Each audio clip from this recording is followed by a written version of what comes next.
hear me? We are waiting for our cellist, and there's also some people still coming in, so we're probably going to wait about another 5 minutes. So hopefully relax, enjoy the music.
Some people are still taking their seats. Thank you to those of you in the live stream world that have been patient with us as we've been waiting to get started.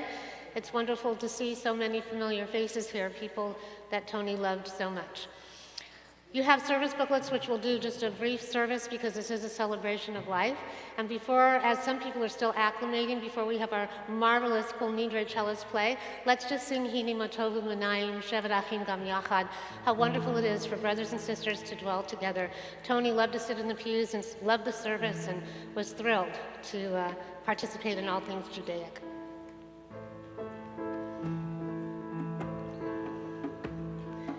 Hine matov u'manayim shevet achim gam yachad. Hine matov u'manayim shevet achim gam yachad.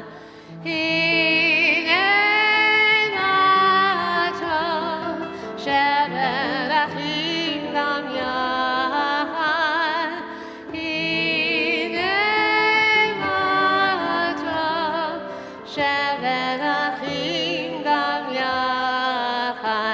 Hine matov u'manayim shevet achim gam yachad. Hine matov u'manayim shevet achim gam yachad. Hine matov, hine matov, hine matov, hine matov,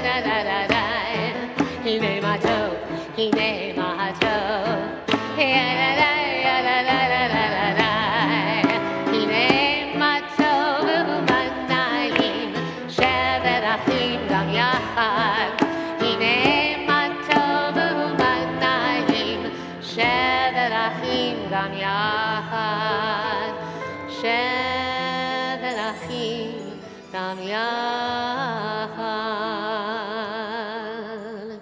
And now our fabulous Kol Nidre cellist, Ruslan.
Thank you so much, Ruslan.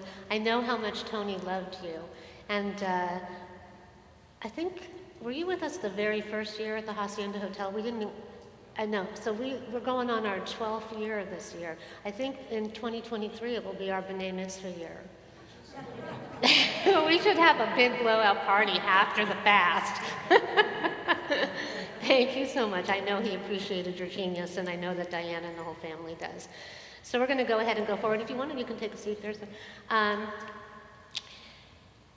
Many of you have probably heard Diana and myself and maybe other members of her family going on about things that are very spiritual and esoteric and of possibly another dimension. And many of you roll your eyes at us. I can see some of you getting ready. Well, get ready, because I want you to see this. Do you see this? Can you all see this very clearly? I have two. Visual arts, okay. At home, I don't know on the live stream if you can see that. Does that help? Okay, so when Tony was in the hospital, we believe in the messages and the signs. So how many of you, raise your hand if you're, don't be shy, have ever received any kind of message from the universe? Raise your hand. Okay, how many of you have ever thought to themselves when they've loved someone and lost them, oh my gosh, is that them? Is that light flicker? Is that smell? Is that sound? Raise your hand, let's see, let's see. Now, not everybody gets these messages, not everybody can send the messages, and not everyone can receive them. But when you are someone who is gifted with this, sometimes it could be a blessing and a curse. My own mother got so many at a point, she said, no more, I can't take it anymore. And so we are grateful for the blessings. Tony was a very strong, spiritual individual. And when he was passing, I was actually flying to come back here from back east. And in between changing planes in Dallas, which is very interesting because you all stole me away from Dallas, really, not Isaiah in LA, really from Dallas. And which brought me back. Mark and Sandra Riker drew me in as they were creating the tapestry that said Emet in the middle of it. Anyway, so we did some of the prayers, the final prayers, over the phone as the plane was about to take off. The plane was actually starting to take off, and I still had my phone on. And then I said to Tony, if you want to pass, I'm going to be up here in the clouds. I'll meet you up here in the clouds. Or when I am descending, when I get to LA, I'll come straight to the hospital. You can ascend, and we'll all just sort of meet in the middle. And that's exactly what happened. He passed as I was landing, and I went straight from the airport to the hospital, and we did all the prayers for him once again there. So this is a very strong individual. One of the last things that I said to Tony, one of the last times I was with him, I squeezed his little feet, and I said to him, take care of us. You're going to have power. When you're up there, take care of us. Take care of the family. Take care of Emet. Take care of us. And so, not even 24 hours later, I went to Einstein Bagels to get a bagel, and this little baby, which is a Japanese beetle, would not leave me alone. I was sitting outside, and I was, we had been at the hospital very early in the morning, and interestingly enough, when you told this story to Diana and Amy had just been discussing the night before about the sound that June bugs make, yet another beetle. And so this beetle first flew on my arm over here. And I'm like, ooh, get off of me, get off of me. And then, it literally, you see these beady little eyes and these little feet, these little finger feet? Okay, comes over on here, gets up in my hair, and I'm like, ugh. And then I realized, wait a minute, this could be Tony. I mean, a bagel, he liked to eat, And then once I realized that, then I'm like, okay, Tony, I get it, you can go away. And then it grabbed on to my inner clothing with those little tentacle feet. I'm like, I get it, you're here, I get it. Thank you, I thank you so much. And then it flew away and landed next to me and sat there by the table for a while because it got acknowledgement. So I just want you to know, so I looked up the symbolism of beetles. And I think this is very important because a lot of it happens to correlate to Tony's personality, what I asked him to do for us. And I want people to realize and take this moment as a gift from Tony, listen for the messages and the signs. that Diana speaks of so often. They symbolically represent a situation in which we must persevere and accept that change happens and find balance and consistency. And the beetle itself is persistent in times of trouble, intelligent, has the strength to carry on through hard times, knows how to use strength to their advantage, can create order out of chaos, and understands the importance of teamwork, and is a lucky charm. How many of you think those qualities apply to Tony? The beetle walks many paths, many times, many ways, and the message is that we can persevere and make a new path to create a better life. Change does not occur by accident, and it takes time for things to improve. The idea that we live in an intelligent universe and that we manifest wisdom as we walk through life is the message of the beetle. Their colorful wings are absolutely stunning. Isn't this a stunning insect? And they're the reason why beetles are often associated with imagination, creativity, and visualization. Each color represents something different, and green stands for health, abundance, and a fresh start. It can inspire you and predict a path regarding your future that is connected to the heart chakra and love. The beetle can teach you how to channel your energy properly, how to realize your goals and your dreams without looking to the past and regretting anything. If a beetle lands on you, it was all over me. And remember, I asked Tony to help us all. It means good luck will follow you wherever you go. According to some, if you're ill and a beetle lands on you, it will take away your illness. They are simple, protective, progressive, methodical, persisting, practical, and grounded. Qualities that Tony all had. So if he's going to send me an insect to crawl all over me, it's going to be this beautiful beetle. The Japanese beetle in particular reminds us that it is important to maintain balance in life throughout any challenges or obstacles we may face. You can definitely expect abundance to come into your life if you encounter this one particular beetle. And I got this all online, I'm not making this up. So when I asked him to watch over us, he's watching over us. One of the more common themes of the Japanese beetle is that it is connected to the concept, this is what really blew me away, of death and immortality. They are easy to associate with the cycle of death, resurrection, and rebirth.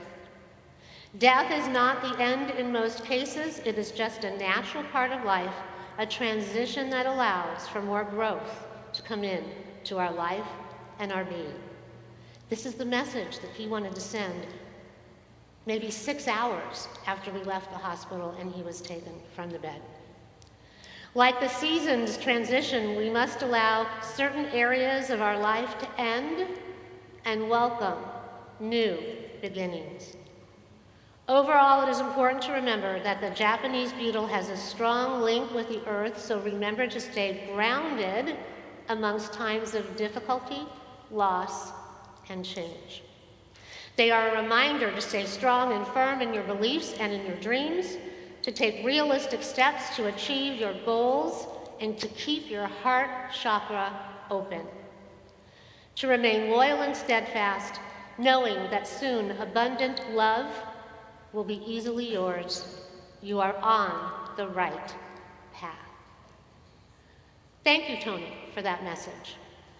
So now, if you will turn in your booklets, we're going to do part of the memorial service. We debated about the booklets because we were worried. We didn't want anyone to catch anything, but some of you are wearing masks, some of you aren't. It's okay. At Temple Emet, we believe in doing it however you want. Birth is a beginning and death a destination. Please turn to 32B. 32B. And those of you at home, just relax and breathe. Everyone take a deep breath in and a deep breath out as we celebrate this wonderful journey of Tony's.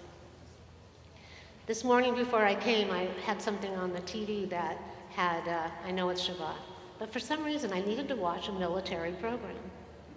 And I kept thinking in my mind, and I said to Mark, you know, something I never knew about Tony is that he wanted to be in the military. He wanted to fly jet planes. You know, I have fighter pilots in my family.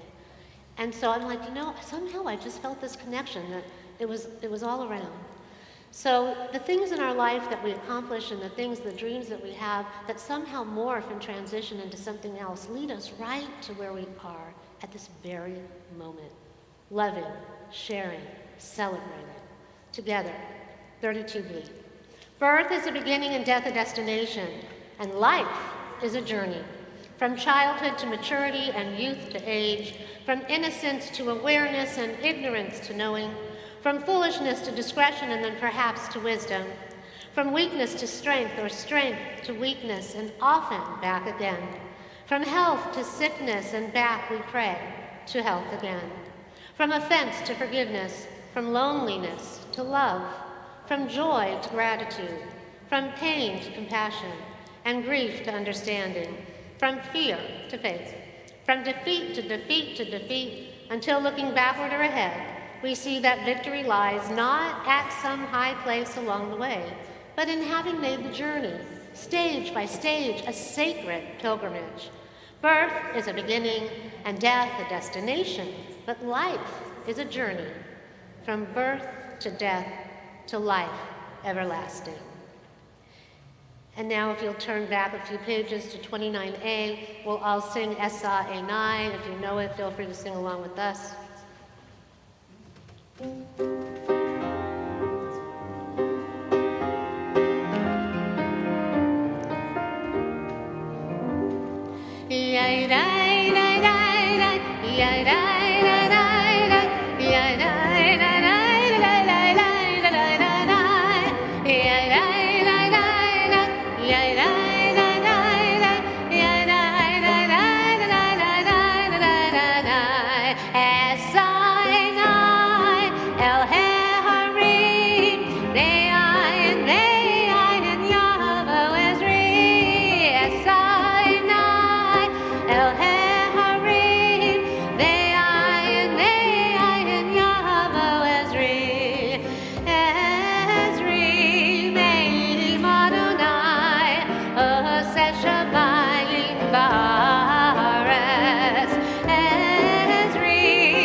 And now, if you will turn in your books to page 3, let's do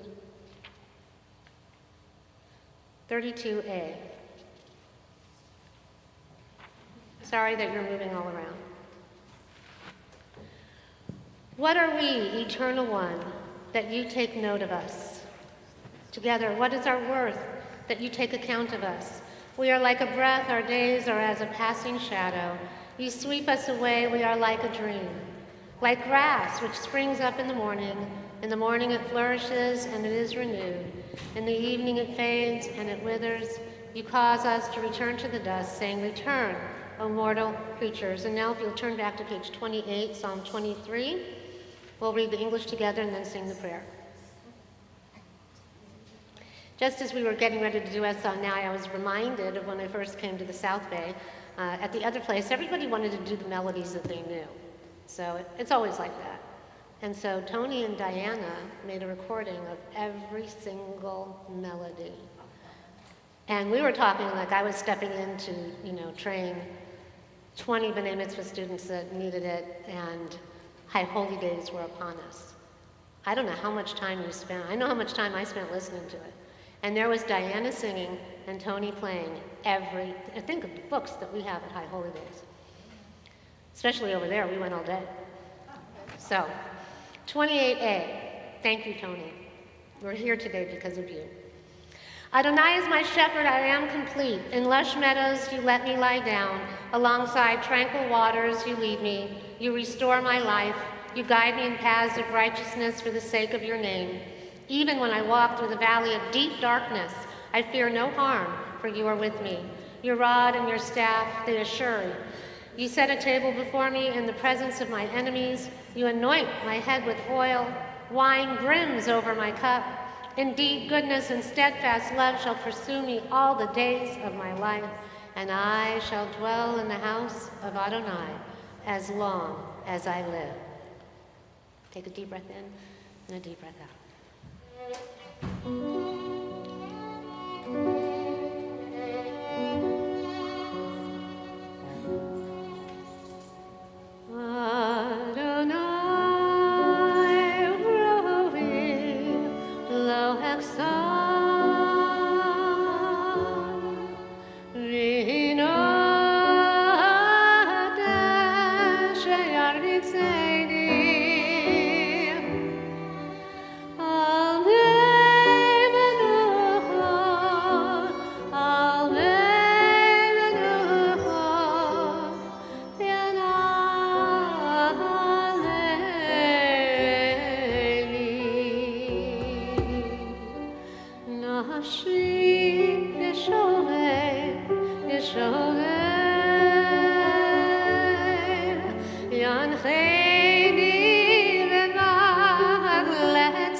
And now we're going to have some speakers. I'd like Diana to come forward, and then Amy, Mira, and Cameron. Would you please sit over here because you'll be following them in that order. You'll be following Diana. Everyone follows Diana, including me. You are my boss after all.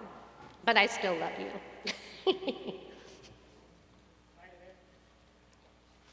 Because of everything.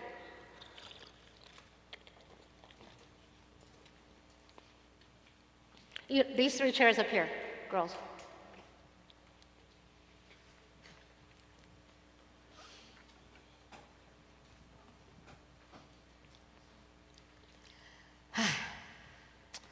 My dear friends, I thank you from the bottom of my heart for being here to celebrate the life of my darling and truly exceptional husband, Tony. Now, many of you know him as Roger. My father-in-law, Benjamin, only had a first name. So to make up for that, he gave each of his children 3 names. There was Cora Ellen Jo, who was his sister, and Roger Michael Antonio. Now, Tony part was because he was named after a dear family friend, Dr. Antonio, somebody whose name I can't remember. Okay, well, whatever. You should know that when I told my grandma Minnie that I was engaged to Tony Wolff, she said, "You couldn't find a Jewish boy?" I said, "He is Jewish. His name is Roger." That went over big. Grandmas are great for dubious looks. Just ask Cameron. Dubious looks. So who was Tony? He graduated from the High School of Music and Art. He studied trombone. He got his BA in music and his Master's Arts in Music Education in 1957 from Queens College in New York. He passed the New York Teachers Exam and started teaching at Junior High School 189, Beard Junior High School. You'll hear about that from Risa. When we moved to California, he passed the LA Unified Exam and taught music at Eagle Rock Junior Senior High School, and then transferred to Banning High School, where he taught music and basic math and algebra until he retired. Here are some words to describe him: loving, selfless, caring, honest, understanding, kind, diligent, smart, humble, stubborn, multi-talented, creative, problem solver, writer, editor, craftsman, hobbyist, musician, conductor, director, teacher, leader, athlete, builder, Eagle Scout, husband, dad, and grandfather, and best friend. Now, if I were to talk about all of those, I'd be here a really, really long time, and you'd be really bored and very hungry. So I'll let the rest of what I want to say be in the program, and you can read the entire part. But here are some of the memories illustrative of some of those descriptive words. Musician and teacher.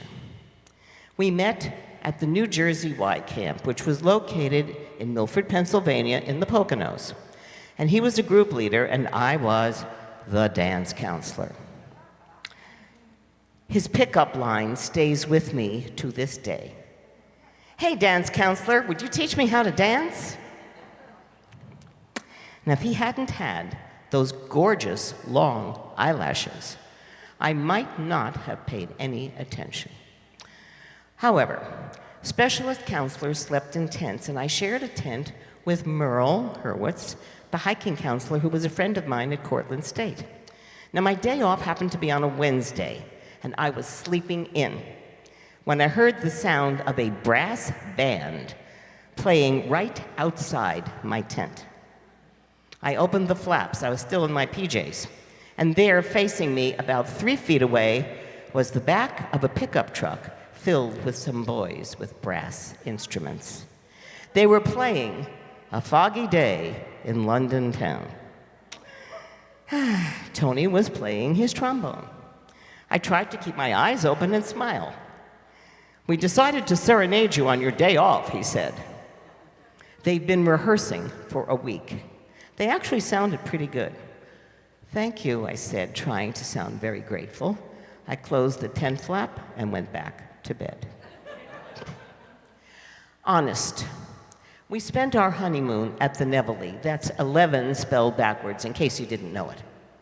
It was a hotel located in what was known as the Borscht Belt in the Catskills. This was before cruise ships, with all the food and entertainment. It was kind of like a cruise ship on land. It was very fancy. We were at a table of newlyweds. We'd all gotten married the Sunday before Passover. And as a matter of fact, our first dinner there was a Seder with 4 cantors singing in harmony. There was a never-ending, delicious food. Heaven forbid you should go hungry. Everything was kosher for Passover and delicious. And if the two of you decided to take a hike, the kitchen packed a to-go meal for about 10 people. There was one couple at our table who was definitely out of our league in terms of money. After all, we were school teachers. Her wardrobe was all known designers. You know the type. We spent no time with them except at dinner and lunch. And those of you who know Tony know that he could not bear pretense. He was a very honest person who always spoke his mind, and not everybody could handle that. So one day, the young lady showed up to lunch in a pantsuit. Now, this was before anybody ever heard of pantsuits. It was striped seersucker. This was, Tony said to her in his very inimitable way, "How nice of you to show up to lunch in your pajamas." There was dead silence. And then her husband said, "I'll have you know, my wife is wearing the latest design from," and I forget which designer he mentioned. And Tony said, "Oh, that's nice. Looked like pajamas to me." Tony looked at me and rolled his eyes. I have to keep a straight face. He was totally unflappable, totally unput down, totally at home in his own body and mind. "I'm glad you didn't wear pajamas to lunch," he said. "I didn't bring any, or I would have," I said. Caring. So we're at home in our little house in Massapequa, Long Island. It's 1963, and we're watching our 13-inch black and white TV. Amy is just a baby, and I've just stopped teaching. And we hear the Surgeon General's report about how cigarette smoking can kill you by causing lung cancer and other good things. Now, we were both heavy smokers. Everybody we knew was a heavy smoker. It's just what you did. You know, after dinner with a cup of coffee, at the theater during intermission, at school during a lunch break. I look at Tony, and I very bravely say, "I'll stop if you will." Well, I figured he'd say no, and I could keep smoking until it killed me. "Okay," he said. I looked at him in disbelief. "Really?" I smoked about a pack a day. And despite the fact I was always coughing, he smoked a pack a day, even more, and he's coughing too. And we had a brand new carton of cigarettes sitting on the kitchen counter. I looked over at them longingly. "It's a deal," I said. So the next day, he left the house at 7 a.m. to drive to Junior High School 189 in Queens. And his drive took about an hour on the freeway, and at about 3 o'clock, it started snowing. I kept looking at those cigarettes. I desperately wanted one, but I had promised. The snow turned into a blizzard. There were no cell phones in those days, no way to keep in touch. Waiting. 6 o'clock, he's still not home. 7 o'clock, he's still not home. The cigarettes are calling out to me, "Comfort!" It's just a few steps away. 8 o'clock, no sign of him. If he smoked one cigarette on the way home, I'm going to start smoking immediately. 8:30, he pulls up. He opens the door, and the first thing I said was, "Did you smoke?" "No," he said. "Did you?" "No," I said, and the relief was palpable. We threw the carton of cigarettes away, and we never smoked again. Oh, we yelled at each other nonstop for about 48 hours as we detoxed. Our child would never grow up with secondhand smoke in her lungs. Tony told me later that when I agreed to stop smoking, if he did, he felt a responsibility to stop smoking so that I would not get cancer. He didn't stop because he wanted to. He did it to save me. Unflappable. So we started summer day camp when Amy was 7 and Mira was 4, Camp Adventure. We rented a school bus, we wrote a camp song, we picked kids up at El Nido Park in Torrance every morning and dropped them off at the end of the day. We visited parks and theme parks and museums and beaches, you name it. And on the very first day, with only about 6 kids, we went to one of the parks for lunch. And one of the boys, Nate, seemed to have disappeared. Tony looked and pointed up. "There he is," he says. And there, at the top of the biggest tree you can imagine, was Nate, waving and smiling. Whew. I almost had a heart attack. What if he fell? What if he died? Tony, cool as a cucumber, said, "Hey, Nate, that's great. Come on down for lunch. We've got ice cream for dessert." And Nate came down that tree so fast I almost stopped breathing. All was well as Tony and I took out our guitars and led the kids singing lots of camp songs before getting ready to lunch. I had trouble breathing. He was fine. Kind, caring, and understanding. His Banning High School marching band was participating in a parade. Part of the uniform required black shoes, and one of his students shows up wearing white tennis shoes. He couldn't afford to get black shoes.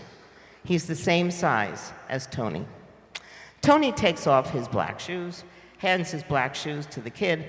Kid hands him the white tennis shoes, and the kid marches with black shoes. We're having a Passover Seder at our house in Palos Verdes for the usual 30 or so people. And we get to the part where you have to open the door for Elijah. I go to the door and open it, and there stand some boys from Banning High School, and their arms are full of toilet paper, Joe Durthick. He's right. He's here. Joe says, "We were going to TP your house to celebrate, but I remembered that this was Passover, so maybe we shouldn't do that." Tony invited them in to stay for the rest of the Seder, the singing and the desserts, and they asked us if we needed any toilet paper. I think we took it. I think we did. Teacher. Tony's students loved him. More than that, they trusted him. When he gave up teaching music and decided to teach only math at Banning, a group of kids came and paid us a visit. The new music teacher was not satisfactory. They didn't like him, they weren't learning anything. Could he please change his mind and go back to teaching music? We gave them cookies and drinks. They sat at our kitchen table, trying to entice him to change his mind. He didn't. And he spent the rest of his teaching years teaching math, and music was never the same at Banning High School after Tony stopped teaching music. Smart, humble, excellent writer and editor. So I'm writing my doctoral dissertation, and chapter 1 is the review of the literature. And I finished typing it, about 30 pages of research summarized, and I read it, and all the information is there, and it's in chronological order, but something's wrong with it, and I don't know how to fix it. I give the chapter to Tony. He reads it. He's shaking his head. "What?" "Well, it's all here," he says, "but it doesn't flow." "Flow? What flow? I don't know how to flow. I'm not a flow person." "Can you fix it?" He sits down at the typewriter, and a couple of hours later, he hands me chapter 1. It flows. "How did you do that? Where did you learn how to do that?" He just shrugged and smiled. I turned it into my doctoral chairman, and he reads it. "You're a very good writer, Diana. Your chapter reads beautifully. It really flows." Thank you. I got home and told Tony what my chairman had said. He just smiled. It's been a long, wild, and sometimes challenging ride. Every marriage is, I guess. He was an amazing human being. He was funny and serious, smarter than he ever gave himself credit for being. He was a fabulous musician, a wonderful trombonist. Our family played music ensembles at every possible opportunity. He made me pick up my violin again so we could have a quartet. He accompanied Mira on the piano when she sang. He was my rock, my guide when I was lost because, as my girls were fond of saying, given any two directions, Mom always goes the wrong way. He was fearless. He climbed every big rock we ever saw on multiple occasions just because it was there and he wanted to. He forded streams, he biked from Palos Verdes to Banning High School in Wilmington every day, taught all day, and then biked back up the hill in the dark. He jogged at night. He sprained his ankle once just before Christmas vacation, and he still drove us up to Big Bear, walked with crutches in the snow, sat with his leg up on a chair, writing an arrangement of the Strauss Horn Concerto for Amy to play with the Rolling Hills High School Band at their next concert. The memories go on and on. There are 65 years of them, 62 of them married, and I would not change a thing. My tough, stubborn, creative, talented, brilliant Tony. They broke the mold when they made him. Yashiko, that's fabulous. So Diana, on your topic of honesty, I could always count on Tony to tell me if the sermon was right on the mark, or the notes were hit just right at High Holy Days, or if there was something that needed a little adjustment for the following year. He was one of the first people when we had our very first High Holy Day service that there were 3 people who came up to me and said, you know, they'd already known me as a cantor. You really are a rabbi, like that sermon. He was very honest, and he had a good sense of things. Diana, that story about the cigarettes, my son sends you his regards. He was so impressed. He walked their dogs and spent a lot of time with them. And he said that story showed him what it means to have a partner that you really love. And he actually put it in the beginning of a screenplay he was writing. I don't know if you know that. He said, I guess I have to get their permission. But he recounted it verbatim. So, and then the Passover connection, our very first thing that we did in this building was their renewal of vows. And that was right before Passover. So we're blessed to have you. So now we have Amy, and then we're going to have Mira, and then we're going to have Cameron, 2 daughters and a grandson. Sure, so they can hear you on the live stream. Yeah, you have to hold it. Otherwise, people at home are not going to hear you. All right. You're a performer. Sure. Okay. Thanks to my dad, right? That's right. Yeah. I'm just going to start with, I have a really wise friend, and some of you are going to recognize this wise friend. If this wise friend today is watching this video, she's going to know who she is. I just couldn't be here today. I think she's the one who told me this, and it's really true. If you feel a lot of grief and pain when you lose someone, it's because they gave you such an incredible gift. And wow, did he ever. And so I'm going to be telling you about some of the gifts he gave to me. First of all, being the most amazing father a person could ever have, a strong, supportive, he was my hero. When I was a little kid, I used to look up to him, and I remember him carrying me on his shoulders. And I remember being at the beach and being on his shoulders going over the ocean, and he took me and held me so that my feet touched the waves. And I was actually terrified because I'd never done that before. I'd never seen a wave before. I think I was like 3 or something, and I was really scared for a while and had to grow out of that. But still, he used to fly me like an airplane, hold me in the air. You know, he was just my strong, wonderful dad. And then we used to get the biggest treat every night before we went to sleep. You know, being a little kid, I'd always be scared to go to sleep in the dark and have nightmares, and my imagination used to run wild. And so before we went to bed every night, my sister and I he used to read us a story, usually Dr. Seuss, but we used to get a story every single night. And after that, we would get 2-part harmony song, Kumbaya, 2-part harmony. So I learned to harmonize because every night, Kumbaya and 2-part harmony. And then we would get a kiss goodnight.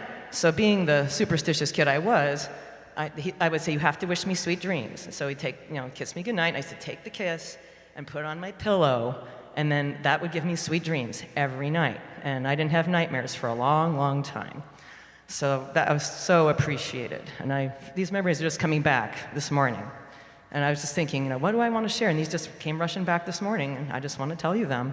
Try to keep it within, not too long a time frame, but, Then music, of course, started with Kumbaya, and started teaching me piano lessons at the age of 5. And I got a real good idea of what the keyboard looked like, thanks to him. And he was always my music teacher. And so he taught me chopsticks, heart and soul, started teaching me how to read music at age 5. And because I had that visual concept of the piano, he put a trumpet up to my mouth when I was probably age 3. There's some picture of me blowing. I don't remember blowing it at age 3, but I think I was told I was able to make a sound at age 3. But then it came time to start instrumental music program in elementary school in 4th grade. And so they took out all the instruments, and I wanted to try the trumpet. Mom wanted me to do violin, but my friend said it hurt to put your chin on the chin rest too long, so I wasn't having any of that. So I was like, Dad plays the trombone, I think I want to play the trumpet. So he gives me a trumpet. I visualized the keyboard in my head. I knew how to make a sound. He told me what key made which note. And I taught myself how to play Raindrops Keep Falling on My Head, which I'd already learned how to play on the guitar previously, so that was my song. So I'm thinking, okay, this is fun. And Mom and Dad are going, especially Dad, you just did that? Well, guess what? You're playing the French horn. I'm like, what? I like the trumpet. This French horn has this skinny little thing coming out of my mouth. I don't know what did you make me play that for? And I said, trust me, you're playing the French horn. You're going to be needed everywhere. So I picked up the French horn and taught myself Raindrops Keep Falling on My Head on the French horn using trumpet fingerings. So that's the reason I'm playing the French horn, still to this day. My dad got me playing in his high school band. Joe was there. I was about 10 years old, and I went through his summer school and got to play with his high school band and tried to sight read. It was kind of an interesting challenge, but I eventually got better at it and felt pretty comfortable. Thank you again, Dad. And he started bringing me to the Harbor College Band every Monday night when I was also 10 years old in 5th grade. And sixth grade maybe, and I started playing there in the college band. So I got really good at sight reading, thanks again, Dad. And then he also encouraged me to join the Palos Verdes Symphonic Band, and I stayed in that for years. And that was our family thing we did together. He was the leader of the band. You know, as I was growing up, I used to come to all his concerts. I used to go to his football games. All his band students just loved him. He was like the popular man on campus. And I was so proud that the leader of the band was my dad. And so we used to see all his concerts. I used to see him from the back doing his conducting like this. I see him from the front sometimes. So here I am in 4th grade finally, starting playing my French horn. And we had to draw a picture for Father's Day. So I drew a picture of my dad conducting his band from the front. And we may still have it somewhere. My mom thinks it really looked like him a lot. She thought I really captured him. And I thought I did too. I haven't seen that picture in a while. I would like to see it again. So there's that. And then going on to play, my whole life, and I'm inspired to be, I thought I was going to be a Jenny Craig weight loss counselor. I thought I was going to do this. I thought I was going to do that. Then one day it hit me. I want to be a teacher. Well, somehow I lucked out and got a music teaching job when there didn't seem to be any in Torrance.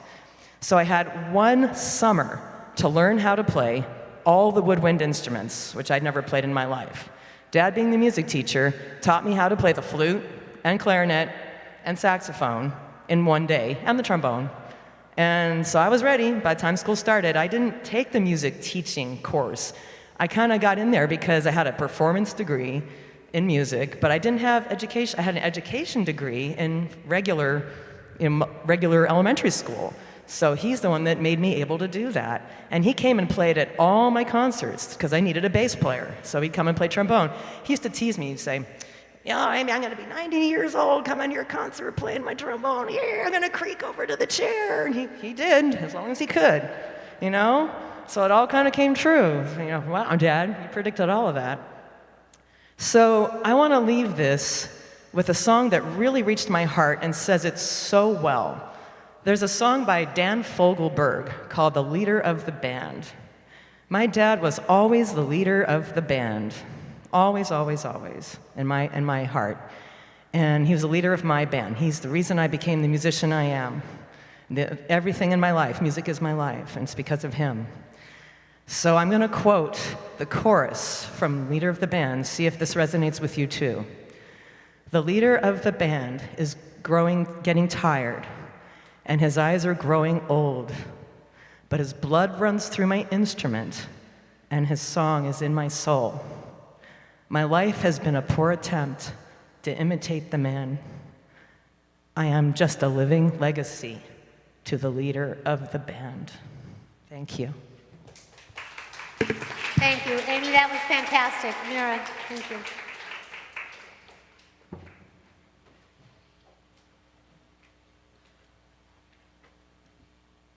Hi, everyone.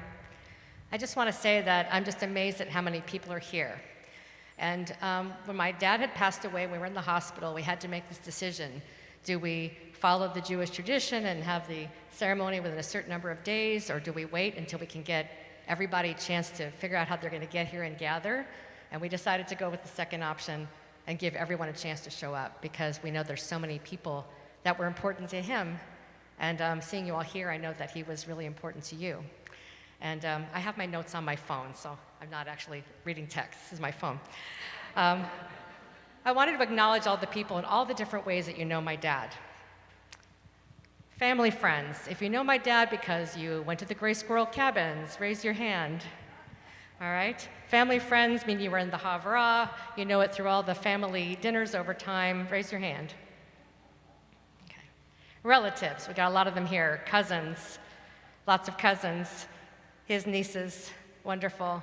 He would be so happy to see you, and as I said, we should have done this 6 months ago, right? That would have been great. I also mentioned the Passover group. My mother calls it the Holiday Mishpocha. Holiday Mishpocha. If you're here, Holiday Mishpocha, that's right, thank you. We had Passover every year from the time I was 3 with the same group of people. Love to see you here. If you know my dad because you played in the PV band or any other music ensemble with him over the years, got quite a few of you here, lots of musicians here. All right, if you know my dad because you met him through Temple Menorah, raise your hand here. Quite a few. If you met him through Temple Emet, raise your hand here. A lot of people for that. If you ever were one of my dad's music students, meaning that you were in his high school band or in his middle school orchestra, or you took private music lessons with him. Hal, Alan, where are you, Hal? Took trumpet from my dad. Cameron, that's you too. That's right, okay. We have his wonderful caregivers here. Harry and Jimmy basically became members of our family during the last 3 years.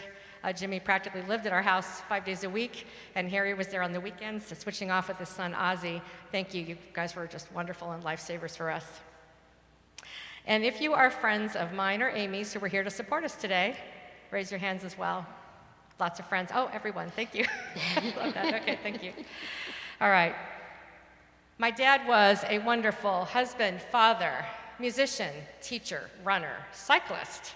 He loved his model airplanes, trains, and boats, and I would call him the permanent camp counselor. And he was a camp counselor literally till his last day, and I'm going to give you some examples, and I'm kind of going back in time. As a camp counselor, he was a camp counselor for our family, not just for Camp Adventure that my mom mentioned, but he was always entertaining the kids. Whether it was just me and Amy or the families on vacations, and I'll give you some fun examples. Amy and I have great memories of my dad deciding that we needed to do these audio drama tapes, and we did Jennifer Goes to Candyland. My dad decided this would be narrated to Gershwin's American in Paris. He told us what to say.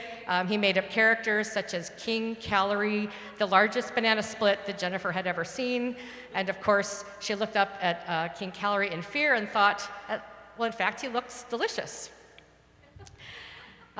He made us do one of the tapes was to change the mind of a reluctant lady. My mother never liked to ride a bike on the beach. We used to ride every weekend. And my dad, probably joking at my mom, one of our narrated tapes was Amy and I gardening in the backyard and finding this magic leaf that has a magic musical duet on it for zither, which is like a harp, and French horn, which he then had us play. And of course, magically, my mother in the background says, hey, everybody, I have this great idea. I want to go ride a bike on the beach. And all of a sudden, we realized, aha, we changed the mind of the reluctant lady. And she was no longer reluctant. And of course, now I knew how to spell that word, because I think at the age of 6, I didn't know what reluctant was, but now I knew for the rest of my life. Shari is here, Shari Lewis. In Arrowhead, he had the kids get together and do the Winter Wonderland story with the mean old snow slider. Lots of those fun things. On all the family vacations, we used to go to the Gray Squirrel Cabins in Big Bear every year, and we had the group of kids who always were together. My dad always had a project for us. One year, we made boats out of wood, which we painted and sailed. We had the rubber band propeller planes. We had the boats made out of styrofoam, which my dad tried to package later as Foamy One and sell through hobby stores, but he kept the kids busy every year. He also got us all together to play music. It didn't matter what instruments we had. I remember I have a picture of Debbie, where are you, Debbie, playing the guitar while Amy was on her French horn. I played my violin.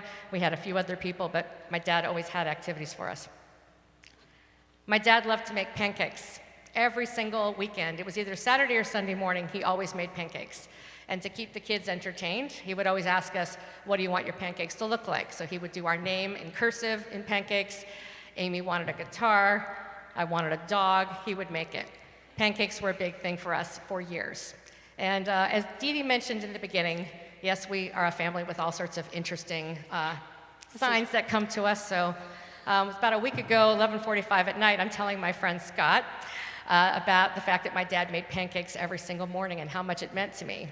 And that was Friday night. Saturday morning, I got a text from my mom saying, I woke up because I thought Amy was making pancakes, except Amy wasn't making pancakes, so I don't know why the house smelled like pancakes.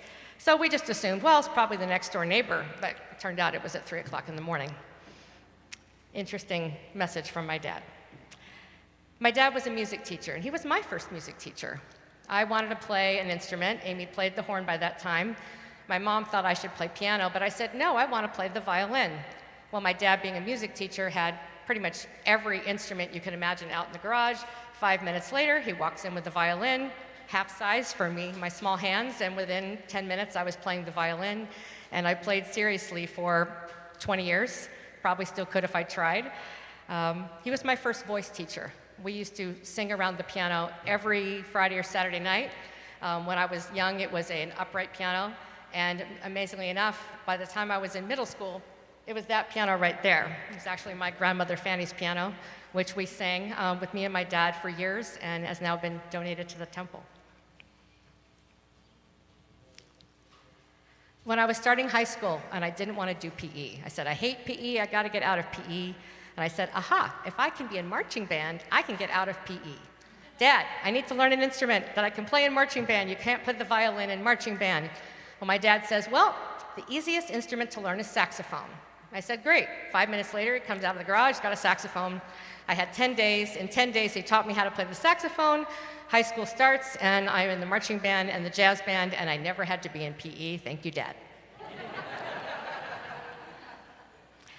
I was always in musical theater in high school, and in my senior year, we did the show Pajama Game. And of course, there were budget cuts, and the choir teacher wasn't going to get paid. So she went on strike, and she said, I'm not going to be involved in the musical. And I came home and I said, Dad, what are we going to do? No musical. We don't have a choir director. My dad showed up. He sat there every day, and he taught the kids all their parts. The musical went on, and everyone sang in their 4-part harmony. Dad to the rescue again. One thing my dad did that was amazing was arrange music for every single family gathering. It didn't matter what the gathering was, every relative played an instrument. So if it was a 50th anniversary for my cousin Lisa and Julie's parents, Cora and Harvey, every single person was sent their music. We got together one rehearsal beforehand, and we'd be playing a musical arrangement at the event. We did it at my mother's 70th. Most interesting, we did it at my bat mitzvah. My bat mitzvah year, there must have been 10 bar mitzvahs to go to that year. And my dad pulled together, must be some emergency going on. Well, no, I was thinking to myself that you were talking how he saved the musical, and he's letting you know, he's letting us all know. He's Thank here you, Dad. with you. Thank you, Dad. He's playing music the only way he can right now. Okay. That we'll recognize. All right. So, my bat mitzvah year, my dad said, we need to do a medley of Fiddler on the Roof because it's Jewish, it's bat mitzvah year.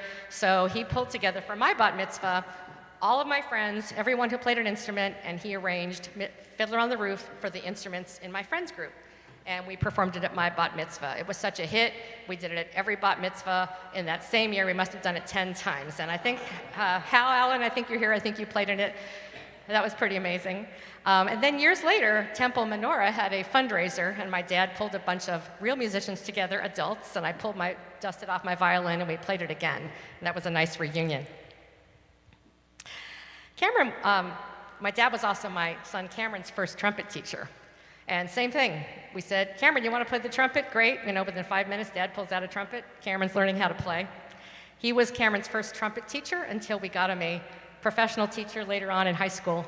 But, you know, my dad would never let anything just be average, right? So it's talent show time in elementary school, and Cameron decides he's going to pair up with a drummer that he's friends with, and they're going to play Tijuana Taxi. And how does that go? Da-da-da-da-da-da-da-da. Right, so they played their duet, and they got sombreros, and my dad choreographed it, and at the end, and Cameron was moving at the right time, and he even taught them how to take the sombreros off and do a bow at the end, and it was a huge smash for the 5th grade talent show. Dad was not just my music teacher, he was also an academic teacher for me. If it wasn't for him, I never would have survived math. There is a reason that I became a lawyer and an HR person, because I hate math. Never thought I would get through it. In college, you had to take the ELM to get out of the Cal State system. If it wasn't for my dad, I never would have passed it. I took a year off from being a lawyer. I wanted to be a substitute teacher. I had to pass CBEST, and I was in a panic because I'm never going to pass. I hate math.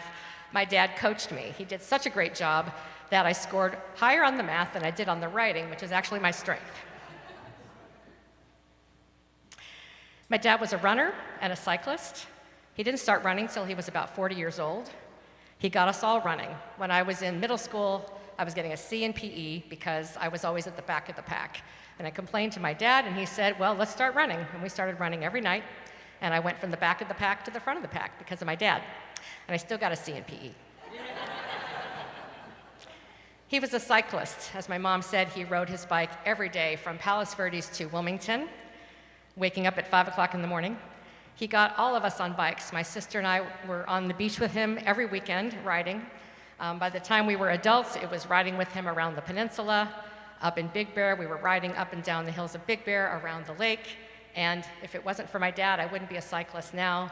If it wasn't for my dad, Cameron, who's a major cyclist, wouldn't be a cyclist now. So that's a definite impression he made on us forever. Okay, I know I'm getting long, so I'm going to cut to the end here. I'm going to cut because it's getting really long. Just a couple of fun facts, things you didn't know. My dad lost 100 pounds before he met my mother. I never saw him that way. There's a couple of pictures in the slideshow, but it just shows amazing inner strength. This is not Jenny Craig. This is not Weight Watchers. He did it on his own, and he kept it off for the rest of his life. He wrote his weight down on the back of the medicine cabinet on a piece of paper every single day of his life. I used to laugh because if you opened the medicine cabinet, there was about a stack of papers this thick sticking out of the cabinet because he wrote his weight down every single day, and it went back to 1972. He was a huge punster. He said so many puns, we tried to discourage him. My mom thought we needed to have something to stop him from so many puns. And so we decided that whenever my dad said a pun, I would say, I don't get it. Amy would say, I feel sick. And my mom would say, Excedrin headache number, fill in the number. All it did was encourage him. We just got more puns. All right. One of my greatest memories with my dad was singing around the piano. As I mentioned, that piano right there. We started singing probably when I was 5 years old. Every possible musical book, we had it in the piano bench, folk songs. And I grew up singing those songs. And I remember thinking as a kid, what happens when I'm an adult? I'm not going to have anyone playing the piano for me. I mean, what happens? Doesn't everybody get to sing around the piano every Friday, Saturday night? And I realized, no, it's actually really special. There were a lot of musical songs that I loved, but there was one that I loved in particular. And I'm going to sing it for you in a minute, and you'll know why. It was interesting. I had not thought of this song in 40 years. And it was about probably 5 days before he passed away, and I was on a bike ride. And all of a sudden, I started hearing this song in my head. And, you know, we're the family with the weird messages, right? It's like a radio. It's playing in my head, and it won't stop. And it's this song called The Beautiful Land from a musical called The Roar of the Grease Paint. I don't know that show, but it was one of my favorite songs that we sang when I was a kid. And it was a really difficult song. I had so much trouble learning it. The notes were all over the place. It was high, it was low. But I used to love when my dad would sing it because it used to make me think of this beautiful place. And it used to make me so happy.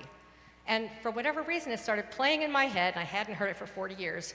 And I started hearing in my head, well, you're going to sing this at your dad's memorial. And I started arguing with myself, as I do. And I said, I can't do that. I haven't sung in 30 years. I don't sing anymore. How can I sing in front of people? And the voice in my said, you're going to do it. So I guess I am. I'm going to sing a song that was my favorite song that I used to sing with my dad. I'm going to try at least. And on the same piano that we used to sing on. Give me a second. And wish me luck. Do you want to? No, I'm good. Good. Okay.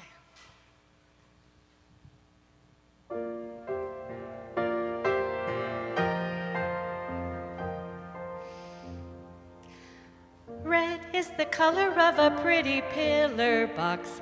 Orange is any orange on a tree. Yellow's the color of a bag of lemon drops. Green is a piece of seaweed in the sea.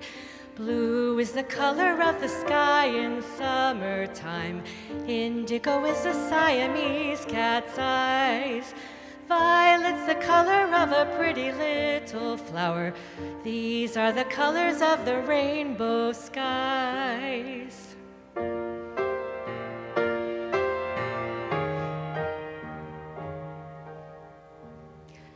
There is a beautiful land where all your dreams come true. It's all tied up in a rainbow, all shiny and new. But it's not easy to find, no matter what you do. It's not on top of a mountain or beneath the deep blue sea, or in London Zoo, or in Timbuktu, or in Timbuk 3. And if you've traveled the world from China to Peru, there's no beautiful land on the chart. An explorer could not begin to discover its origin, for the beautiful land is in your heart. So again, this was one of the favorite songs that my dad used to sing with me. And I always used to think, what is the beautiful land? Where is it? And I realize now, hearing that song singing in my head, the beautiful land is where he is now. He's in the beautiful land, and that beautiful land is in our hearts. And if you've traveled the world from China to Peru, there's no beautiful land on the chart. An explorer could not begin to discover its origin, for the beautiful land is in your heart.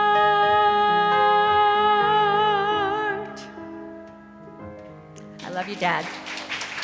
Thank you.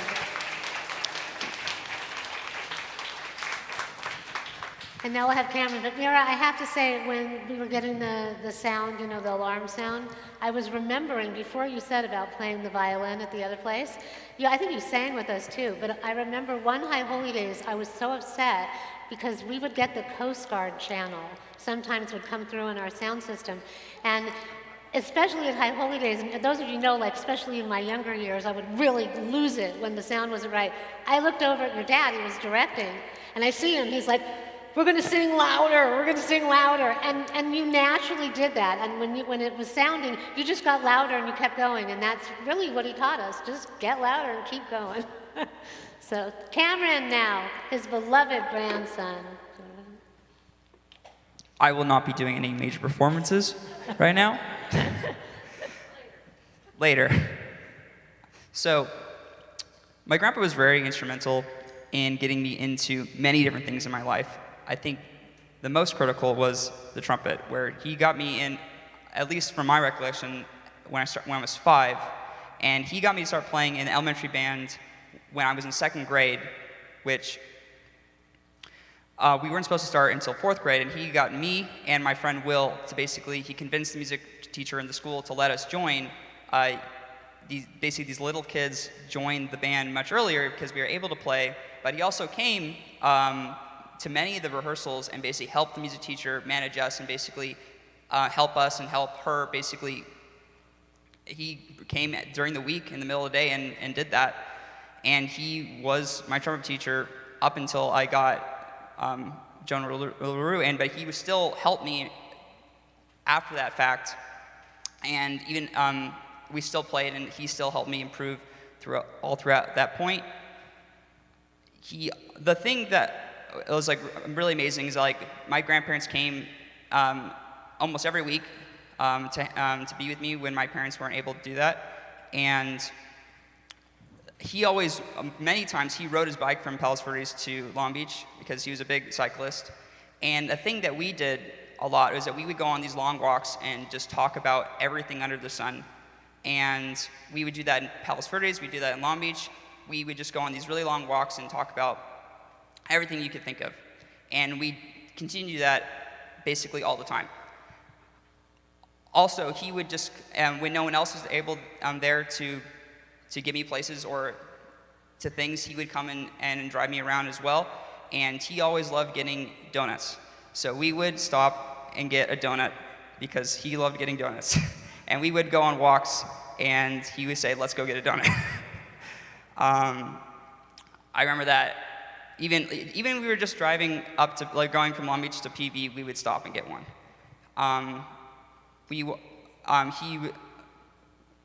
When I was first learning to like start eating like vegetables and salad, I would not eat salad, and my grandparents got me into eating salad with like Caesar dressing, but my grandpa, every single meal, always had a dinner salad with Lowry's garlic salt, vinegar, and olive oil.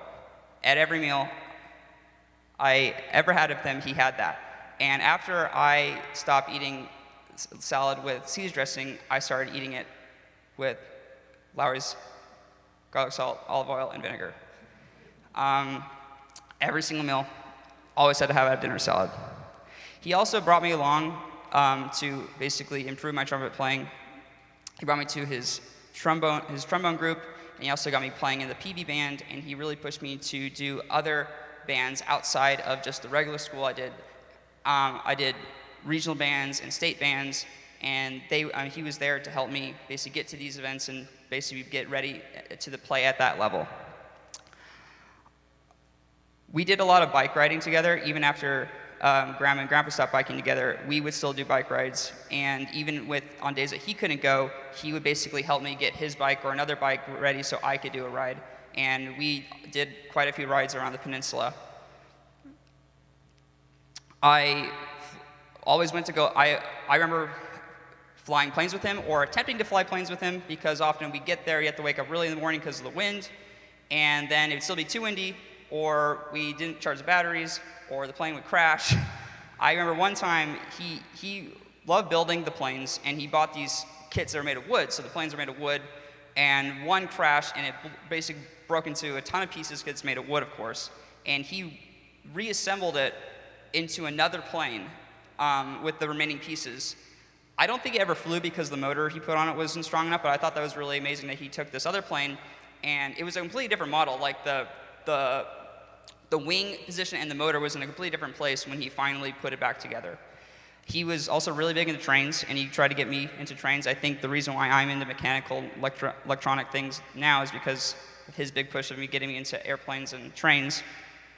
We go on these walks. He also knew where all the big train sets in the neighborhood were. Like there was someone around the corner in PV who had a major outdoor set, and we'd often go over there and talk to the owner and basically like watch the larger trains run. And also in Big Bear, he found someone around the corner who also had a large set and became friends that way as well.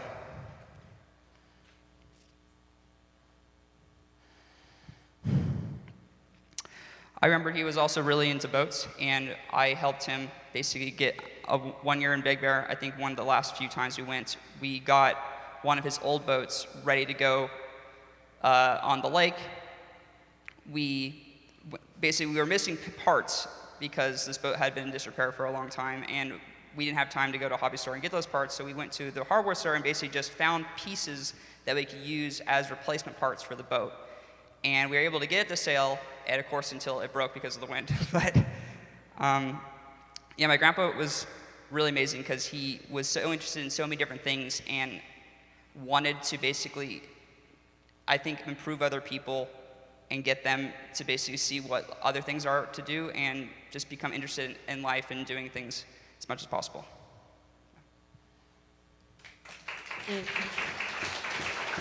Cameron, your grandfather was so proud of you and loved you so much. You know, he was blessed with 2 daughters, but then he got a boy.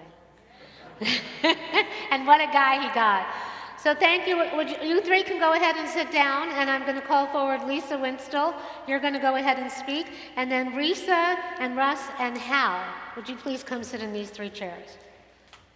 So Lisa's going to speak first, and then we're going to have Risa, and then we're going to, who's been a long time devotee of Tony. She was in middle school with him, you'll hear about. And then we'll have Russ and Hal Allen. Risa, go ahead. That's one.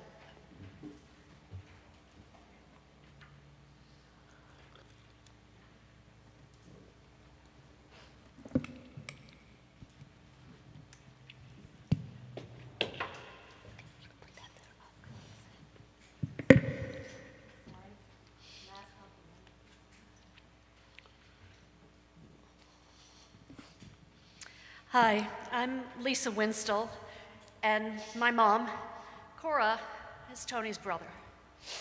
So Tony's my uncle, and I'm speaking here today for a couple of people.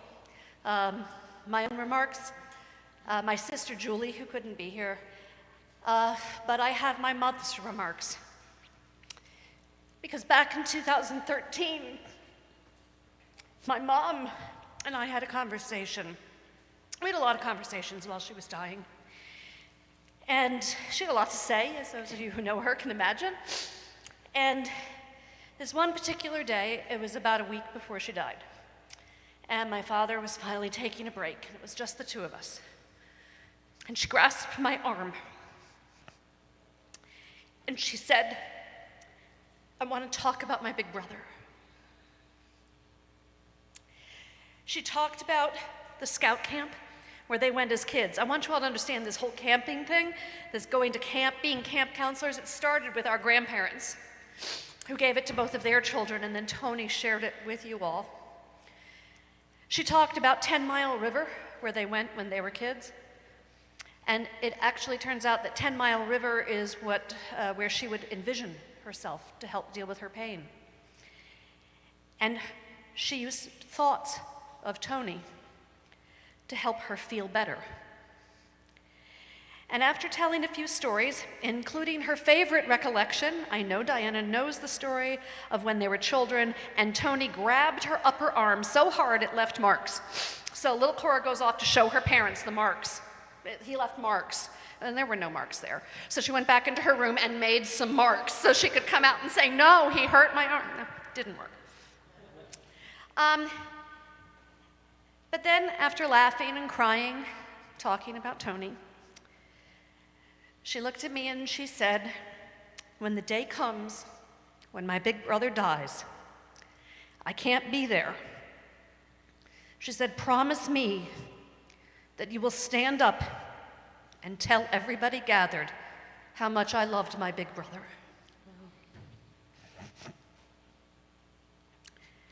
So, as you have heard, my grandparents really loved middle names a whole lot. And the story of how Roger became Roger Michael Antonio, as Diana talked about, I'll pick up one detail, which is that Ben got to design this school for Dr. Antonio Arbona, who had been the family pediatrician for the Wolff family in the early 1900s.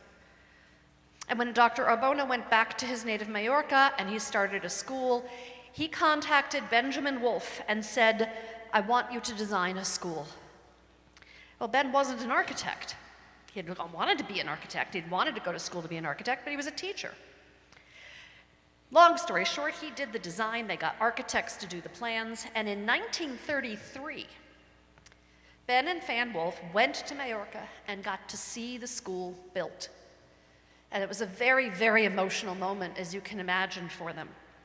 And Ben turned to Dr. Arbona and said, "Our firstborn," Fanny wasn't even pregnant yet, "our firstborn will be named in your honor and will be named Tony, boy or girl." My mom always loved that story because it meant ultimately that she skipped out on being named Tony as a girl because it was her big brother who got the honor.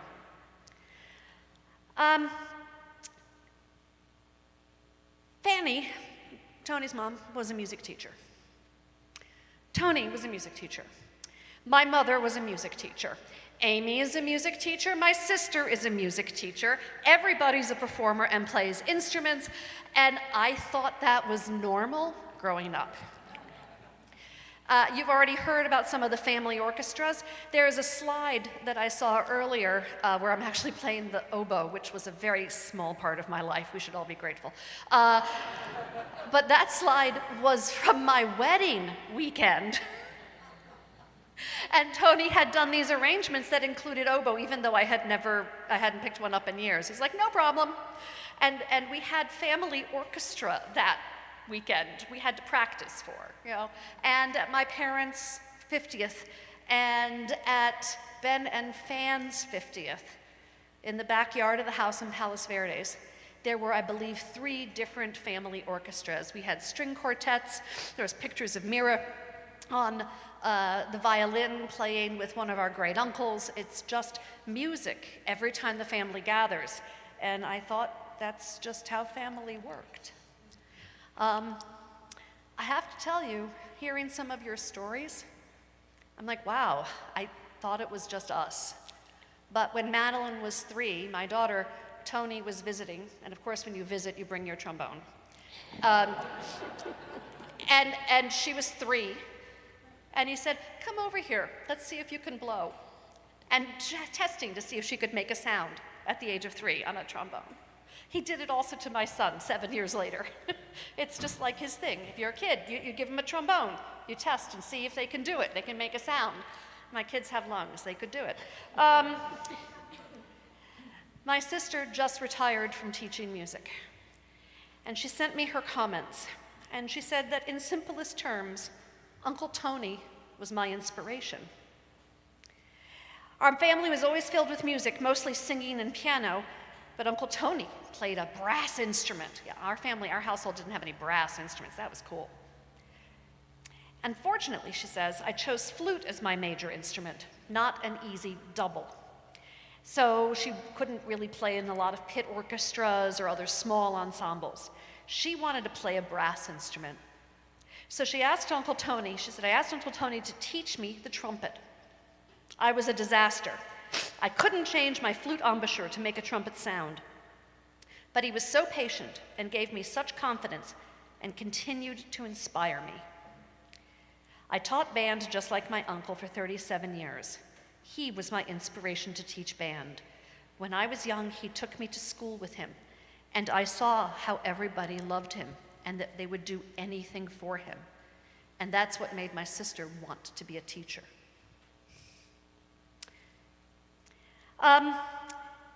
Skipping ahead here. When I look out, and it's been so great already just to see my cousins, to get to know Cameron, I'm going to tell you something I've learned, having recently lost my parents. One day, you're just going to have this feeling, you're going to forget Dad's gone. You just want to pick up the phone and tell him a story, tell him something. You'll pick up the phone and call your mom, but talk to each other. Because as long as we keep those stories alive, those moments alive, you'll keep your dad alive. And now, Dee Dee, Signs. That song from Roar the Grease Paint, from Stop the World. My mother taught it to my sister and I, and we would always sing it together. And while you're singing, Madeline's starting to cry because my mother also taught it to her. And you're standing up here and singing something where I go, you know what? Cora is also here. And I came all this way because I wanted you all to know how much Tony's sister loved him. And I'm glad I was able to do that. Thank you. Thank you. So Lisa, you see the hair standing up? I mean, they are here. They're never very far away from us, ever. That was wonderful. So now we're going to hear from Risa. And this relationship is always amazing to me because Risa has stayed in touch with Tony and then Tony and Diana since middle school. So, and she comes with her husband and son and is such a part of our Temple of Met family. Thank you for being here.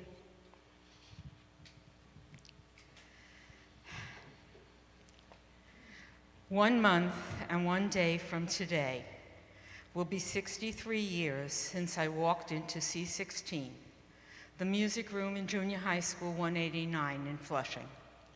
I met a teacher that day who had a major influence on my life and became my dear friend. From teacher to mentor to friend and then dear family friend, our lives have intertwined. Over the years, I changed. I went from the 7th grader who was told a secret about my teacher's name, to a high school student, to a young married, to a struggling teacher, to a new parent, to a successful teacher, and then a retired teacher.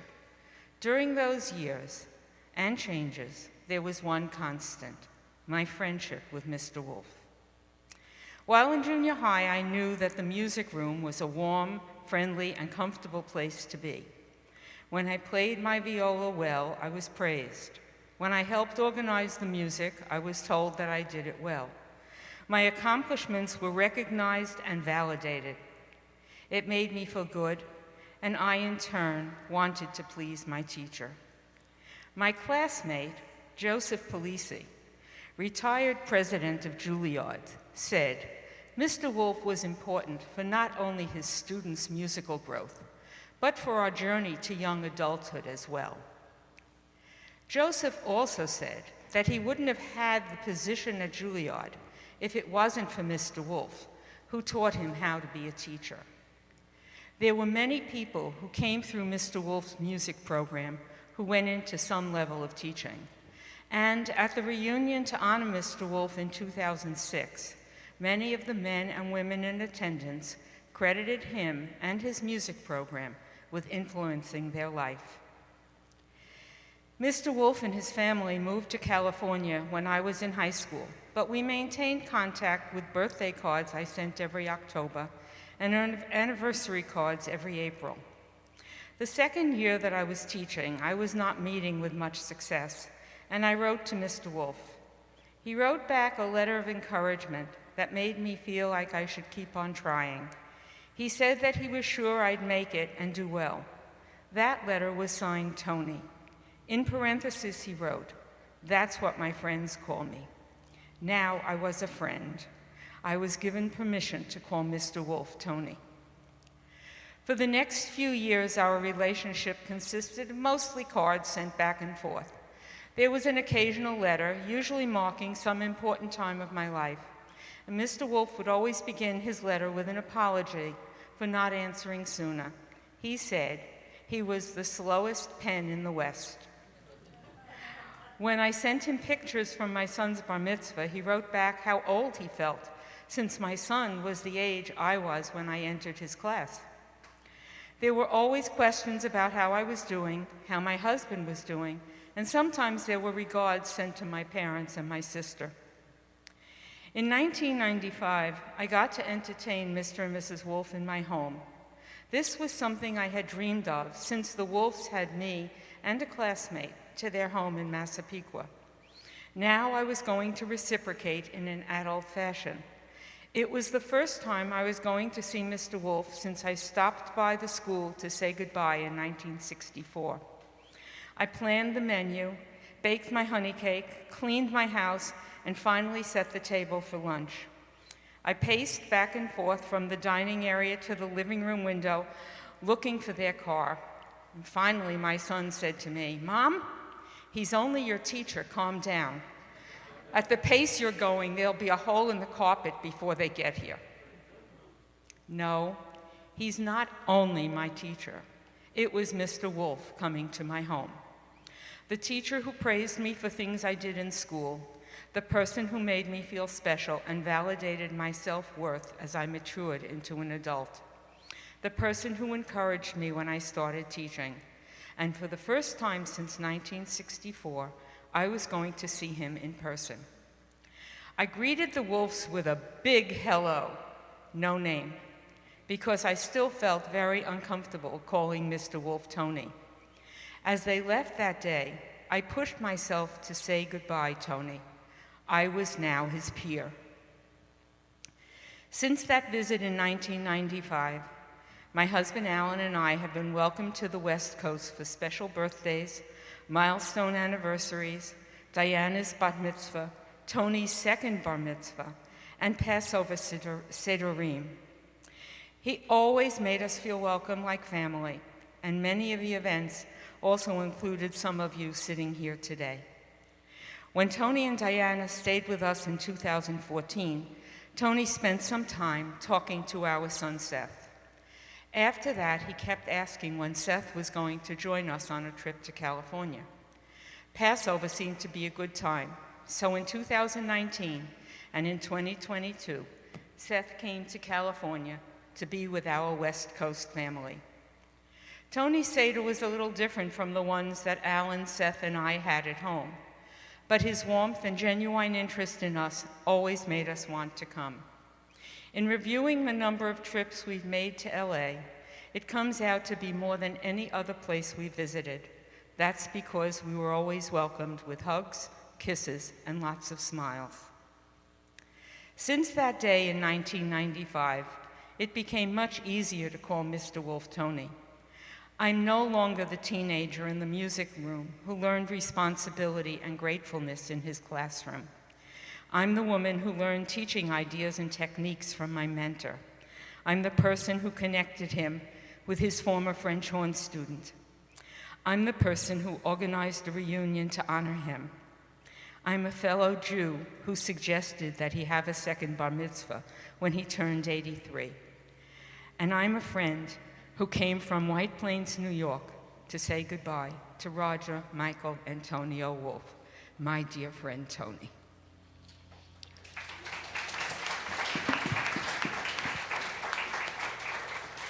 Thank you, Risa. That was wonderful. Hold your hand up. Show everyone. So for some reason, she decided that she had to paint her nails that color. And, well, I'm going to show you why. There's our friend. I know. Thank you for being here. So now we're going to hear from Russ and then Hal. And then Lenny, would you come up and take a seat as well? You're going to do it right there? Okay, great. All right. And then you see it says voluntary speakers. I would like all of you to please, as you're listening to these stories, I know that your own stories are coming up in your mind, but there's so many people here that would probably want to voluntarily speak. So could you please do that at your lunch tables? Is that okay, Diana? Thank you. Because we have tuna back there. I want to get worried about it. So I'm Russell Allen. I met Tony when our family moved to Palos Verdes in 1972. Tony and Diana became like second parents, and we were part of 4 families that celebrated all the holidays and took vacations together throughout my childhood. So going back about 50 years, my parents started hosting Hanukkah at our house, and Tony and Diana always hosted second night Passover at theirs. The first night of Seder was set aside for family, but the second night Seder was at the Wolff house with longtime friends and a very old shank bone. No matter if I were away at college or later busy at work, I always look forward to attending the Wolff's yearly Seders. Mira has kept up the tradition of hosting the last couple of Seders at her house, and even as his body became more frail, Tony, with a microphone in hand, sounded strong, in command, and as well-spoken as ever at his last Seder that he led just a few months back in April of this year. Big Bear at the Gray Squirrel Cabins, as was mentioned by Mira, was where we spent our childhood summers with the Wolffs, the Novishins, and the Huffs. The ride up the mountain was always an adventure because the Wolff car was packed not only with the usual luggage one would take on a trip, but with lots of musical instruments for the whole family, and of course, a tandem bicycle for everybody to ride once we got there. So suffice it to say, my father drove a little faster to the destination than did Tony. As Mira was mentioning, Tony always felt that it was incumbent upon him to have activities for the kids and entertain us when we were up in the mountains. And as Mira mentioned and Cameron mentioned as well, which was years later, the project, I think we were there for year one, was creating the small wood boats that we could then sail on Big Bear Lake. And as I recall, Tony became so enamored of the boats as a project that he actually started a side business when we got home to sell those boats to hobbyists out of his garage. Tony was very creative. He loved woodworking, among many other hobbies, and he was always happy to share it with all of us.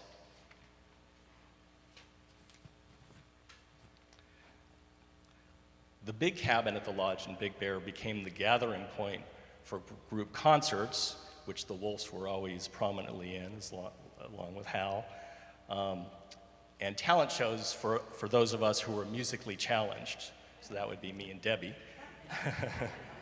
And truth be told, I did play the French horn for 1 year when I was in 3rd grade. And although Tony was my weekly tutor, I didn't stick with it. My brother Hal stuck with the trumpet much longer, with Tony's tutelage as well. So Tony was really the last surviving one of the fathers in his generation. He was always generous with his time and his affection. He was always happy to catch up and exchange greetings with us, and he will be missed very much. Thank you, Russell. That was great. And now we're going to hear from Hal, who himself has recently become a grandfather. Hello. Okay, so I'm Hal Allen, a longtime family friend of Tony and the Wolff family. I met Tony, actually, Mira and I, when we were like 4 or 5 years old. I think my parents set up some sort of play date when we lived in Gardena, actually, and that's when we first met. And then when we moved to Palos Verdes, we continued, the families would continue to have activities together as well. It's funny because a lot of the stuff that I wrote down is like the same stuff that all of us have remembered. So some of it's going to be repeat. I'll just try to breeze through it a little bit. But again, when we went to Big Bear, every summer, Tony always was the project leader and always had something for the kids to build. So we always looked forward to like, well, what are we going to do this year? It was always something, we always knew we would have something to do. And again, you love the sailboats. We had different sailboat projects over the years. One year it was just kind of like 2x4s that we put together. Then we used the foam. I remember we used to get to paint them whatever colors we wanted. I used to like every single color. I had to paint mine every single possible color that was available. But I think the other people that were probably a little more talented with art were they looked a little bit better. But at least I could tell which one mine was. But it was funny because we would go out on the lake afterwards. Tony would get like a boat for us to go on the lake, and we'd put them out on the lake to see if they'd actually float. Depending on the wind conditions, I think some of them would flip over, but it was still a lot of fun. Again, I started playing the trumpet when I was in elementary school, and Tony was my instructor. He would give me the extra trumpet lessons, and it's funny because one thing that I remember was one time I hurt my wrist, and we were trying to figure, that's one story, but so we tried to figure out, well, how am I going to continue to play the trumpet with like one hand? So we actually designed this contraption, and it had like a plunger on it and stuff, and we strapped the trumpet to it, and I was able to play the trumpet with one hand, so it was kind of nice. And I also remember when I got braces. I don't know if you guys ever played an instrument, but if you get braces and you try to play like any kind of something with a mouthpiece, it's not a lot of fun. So I remember he worked with me, and we were able to overcome that hurdle as well, so it was kind of nice. Going back to summers at Big Bear, same thing that was mentioned, he would always kind of arrange different musical orchestra, like a mini orchestra, and like Mira mentioned, for the bat mitzvahs, the bar mitzvahs, it's like every time we would all perform together, so it was always a lot of fun. And he always had a part for everybody. It didn't matter if they were like whatever level they were. He always tried to include everybody, so it was kind of fun. So here's something I guess that no one else has mentioned. So I was in I was in Boy Scouts growing up, and Tony also being an Eagle Scout and also playing the trumpet, he helped me with my bugling merit badge, which was actually very unique because there's not a lot of people in Scouts that probably get that merit badge. So it was actually kind of fun. I do remember playing at camps, and I would take my bugle and I'd play, and I'd know all the different calls, and it was kind of neat because no one else really even understood that, but I always remembered that that was something really special. And also as a fellow Eagle Scout, Tony had helped me with my Eagle Scout project. He helped, and again, being an expert builder and with woodworking, he helped me construct a Torah scroll holder, which was back at Temple Menorah, and that was back in 1979. And I'm pretty sure that it's probably still being used to this day. I mean, how many years? That's like 43 years ago, and it's still being used. So Yeah, I wanted it over here. yeah. Why can't we bring that over here? But yeah, it was great. And then again, what was mentioned about the very cool and neat train set that Tony built. He had this giant table that he built in the dining room, and if you took the cover off, there was this amazing train set. And I think we used to go to dinner like every Friday night at the Red Onion, and we would always look forward to coming back and doing the trains. And I remember we would come and help him try to fix some of the different tracks, and that was a lot of fun as well. One other thing, again, with the Seders, always enjoyed going to the Seders every year. One thing that I also enjoyed, believe it or not, was they'd always call me every year to help move the furniture beforehand. So I always look forward to that as well. So anyway, again, these are just a few of the memories I have of Tony, and there's many more, but I'll miss him a lot. Thank you so much, Hal. That's great. Thank you so much. Good. Great. Okay, so now we're going to have Lenny. He's going to speak from down there. So those of you that are in the back doing the live stream, if you could direct the camera somehow over to Lenny.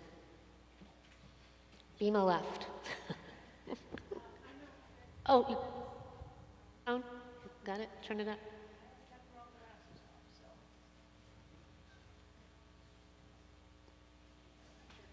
Here, wait, let me help you. Okay, I could probably be heard without the mic. No, It's, no, you have to hold it. The people at home can't hear you without the mic. I'm sure they could probably hear me without the mic. I'm known for having probably the loudest voice within a 25-mile radius. I'm Lenny Cook. 53 years ago, I was introduced to Roger Wolff. He was the instrumental teacher that was coming to Banning High School, where I was the drama teacher. We had a vocal music teacher, and the principal said, you know, you've done a lot of plays. Have you ever thought about doing a musical? And I thought, okay, I'm not that sure of that. I've never directed a musical before. In college, my directorial was always with theater, but with drama and plays. But, you know, who knows? I was young. I had no idea. Anyway, David Deutsch and Roger Wolff and I sat down in the winter of 1969 and decided that we were going to do a musical. There hadn't been a musical at Banning High School since before 1933, which was the year of the earthquake that devastated everything in the area except for Banning High School. It stood through the whole thing. So in 1970, we were going to put on this musical, but we went on strike. First strike in the history of the Los Angeles Unified School District. Most of you don't know me, but I'm from a union family. If I had not gone on strike, my father would have never spoken to me again, and my uncle would have come out and marched in the line from Chicago. So what were we going to do? We were rehearsing a musical. So we talked about it, and we decided that, okay, this was fine. During school, we would do our on-strike things, and after school, we rehearsed Bye Bye Birdie. To me, he was still Roger Wolff. In 14 years later, moving right along, I was sitting at my kitchen table. I was on leave from Westchester High School, where I was no longer teaching drama, but I was teaching English. And I got a phone call. I answered the phone, I said, hello. This voice said, are you the Lenny Cook that taught with Tony Wolff at Banning High School? My response was, who? You see, I didn't know him as Tony. The people at Banning, none of them knew him as Tony. We all knew him as Roger. I said, yes. She said, well, I have an appointment for you to meet with me and the dean to see if you want to come and teach at Dominguez. And as my husband would say, the rest is history. It changed my life. It changed the life of all our family, because I went to Dominguez. I wrote a dissertation. I became a full professor. And along the way, I got to hear Amy play the French horn at Cal State Long Beach. I got to take Diana's place when Cameron was born. And by the way, he and I share a birthday. But instead of celebrating my birthday, I did an all-day workshop with 35 women from the Compton Unified School District who were going to be mentors for their young teachers, while Diana couldn't possibly be with me there. I have never been so tired in my entire life. At the end of that, I decided that perhaps I was kind of a part of the Wolff family, whether they knew it or not. I would pick Diana up. We would go to these horribly long and very boring workshops. Why does that have anything to do with Tony Wolff? Because as every single time I pulled up in the driveway, I heard boom, boom, boom, boom, boom. It was Tony practicing. I just didn't quite know what to make of it. But as he said, practice makes perfect. You cannot do a good job unless you practice. And practice he did every single day, as I'm sure all his neighbors knew. After I was at Dominguez, I saw Tony, whom I could now call Tony because he was now my friend, and Diana, and we went to all kinds of things together. And after we retired, we went to ethnic dinners, we went to holiday parties, and we really enjoyed ourselves sitting and reminiscing over those so-called good old days.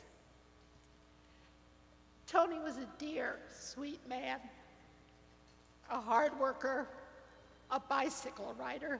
I saw him once out running on his bicycle, a dog, going down Silver Spur, and I thought, oh my word, couldn't that possibly be Tony Wolff? But of course it was.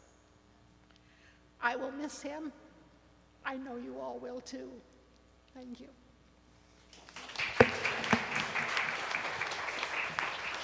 Thank you so much, Lenny. So as we are now moving to the final prayers, also if you have a phone on, please turn it off, because we're going to call Tony with our souls and our beings, not our cell phones. There are more words in your program booklet. Please be sure to take them with you. Gaze upon his beautiful, shine upon him, his beautiful face, and beautiful words. And as we do these final prayers, try to envision your own relationship with Tony. See him in your mind's eye, see that smile, see him at sharing a meal, maybe, overhearing him, give you some words of praise or whatever your relationship was with him. So now if you would first, we're going to do the El Malay Rachamim prayer, but first we're going to do Beyado. It is a prayer that is a part of Adon Olam, and it is something that we did sing to Tony. And you don't have to look for it in your book, but I would like you to just see him in your mind's eye. Tony fought a really good fight. And so did Diana. She was not going to let him go. And really, he might have gone other times in his life, especially like 8 years ago. And I remember how diligent he was at practicing to make sure he could play his instrument. And all the times he taught the shofar to so many people over the last almost 20 years that I've known him, he really was miraculous. We don't want to let go when it's our time. We want to hang on. We don't, even if we are aware that there's maybe something better out there. And what I always say is our body is our car that drives our soul around. And Tony hung on to that car for a while. It's like driving up to Big Bear. But he really didn't want to go. And when it was time to let go, he was there surrounded by the people that he loved most. And those days in the hospital, he really fought the good fight. So it's our blessing to send him off to God now with love. Beyado. Take a deep breath in and deep breath out. See him in your mind's eye, or take a look at the video.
If you're able to, please rise for the El Malay Rachamim prayer.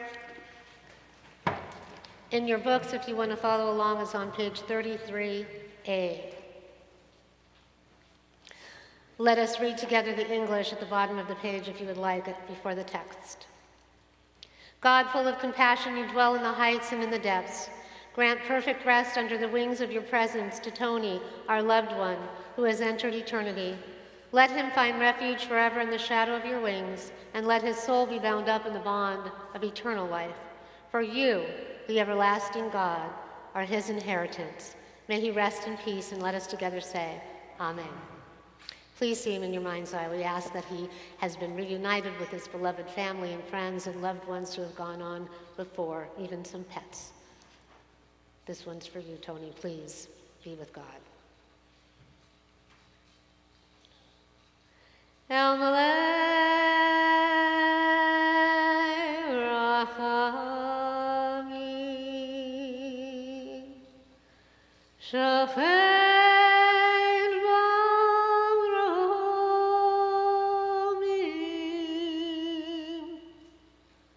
Hamsei Menochanochatah Dachat Panfei Hashechi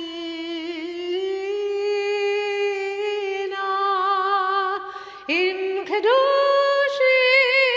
Kedoshim Adorim, Kezohar Harakia, Vazahirim.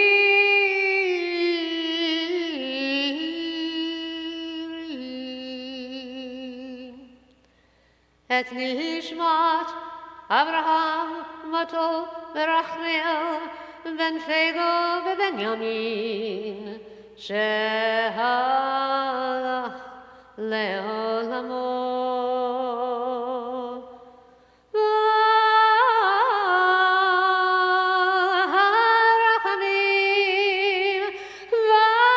והרחמים יסתירהו בסתר כנפיו לעולמים. ויצרור ויצרור החיים את נשמתו. אדוני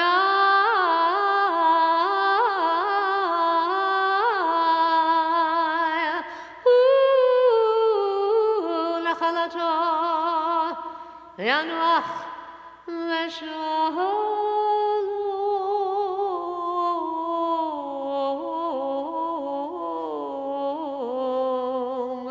על משכבו, ונאמר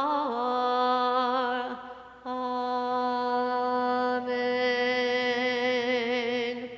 I threw a few trills in there for you. It was always, do a little more of that, do a little more of that. I hear him, do a little more of that. And so now we are going to do our Kaddish prayer on page 34A. And for those of you at home, or those of you that have a book, or you want to follow along, I'll raise my hand when I say V'Maru, you say Amen. And then we're going to call up Amy and Cameron to play taps. If you look at the English, there's no mention of mourning. It's all an exaltation of the divine, because when we put praise out into the universe, that praise reflects upon our loved one, the divine, and all of us as well. We are all elevated by the fact that we are here to remember. Yit Gadol v'yit Kadash Shemei Rabbah, Be'alma Divrach Yeruteh v'yamlich Malchuteh, v'chayechon u'v'yomechon u'v'chayeh v'chol Beit Yisrael, va'agala u'v'zman kariv yimru. Amen. Yehei Shemei Rabbah mevarach le'alam u'lalmei almaya. Yit barach, v'yish tavach, v'yit pa'ar, v'yit raman, v'yit naseh, v'yit hadar, v'yit alev, v'yit halal, Shemei d'kudashav rechu. Le'ela minkol birchata v'shirata, tushbechata v'nechemata, da'amiran be'alama v'imru. Amen. Yehei shalama rabba min shamaya, v'chayim aleinu ve'al kol Yisrael v'imru. Amen. Oseh shalom b'imromav, hu yaseh shalom, aleinu ve'al kol Yisrael v'imru. Amen. May God, who is the author of life and death, welcome this beautiful angel into the heavenly realm. Give him eternal peace. He was a true mensch, a tzaddik. May he merit a very high place in the heavenly realm, and may he be blessed always. And let us all say, Amen. And now we have taps, Amy and Cameron. Oh, okay, of course. I can see Tony's very excited about that.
Thank you so much. And because he was in the military frame of mind, and he was excited when I joined the California Military Reserve as a first lieutenant chaplain, I'm going to give him a salute.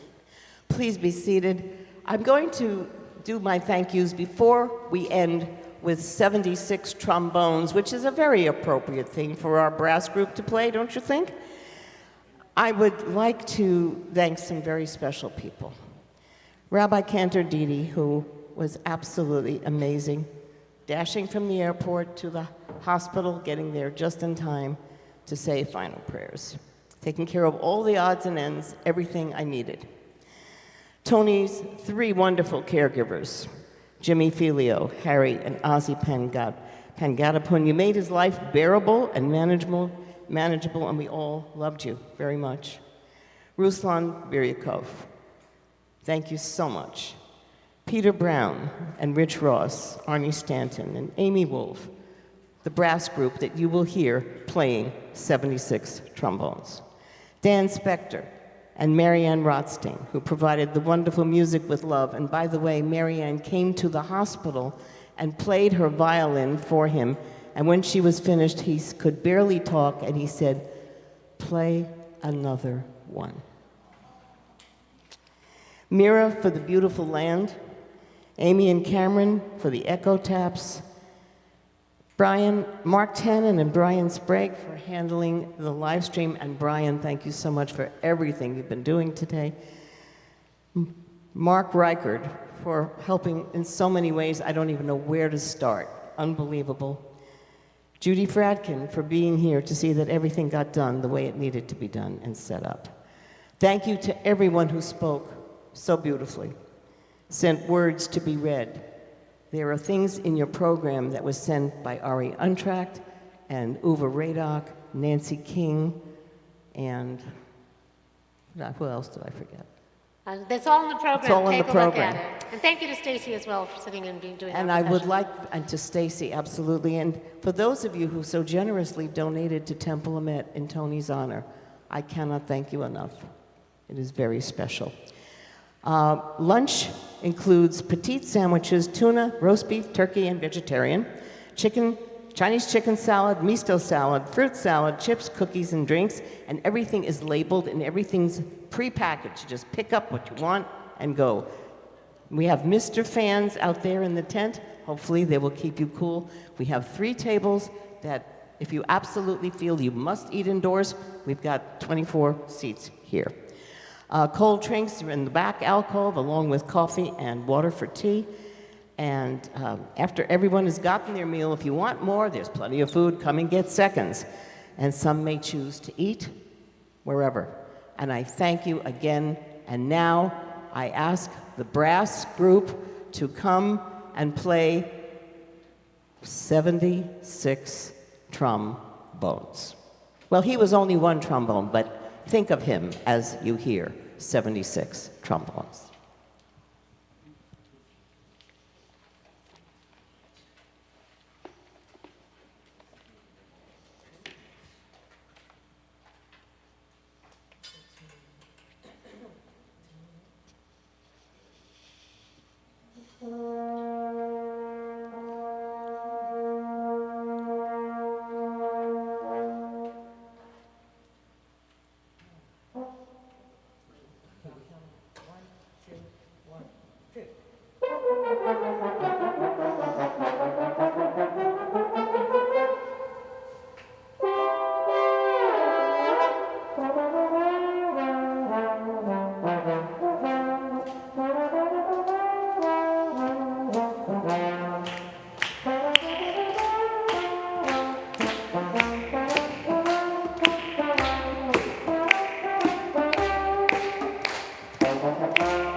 You can rise if you like, and let's give Tony a standing ovation for a life well lived to 76 trombones.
everyone for being here. Please go ahead and enjoy the feast. Thank you to the Wolff family for giving us the blessing of Tony and this wonderful day. Thank you everyone who participated.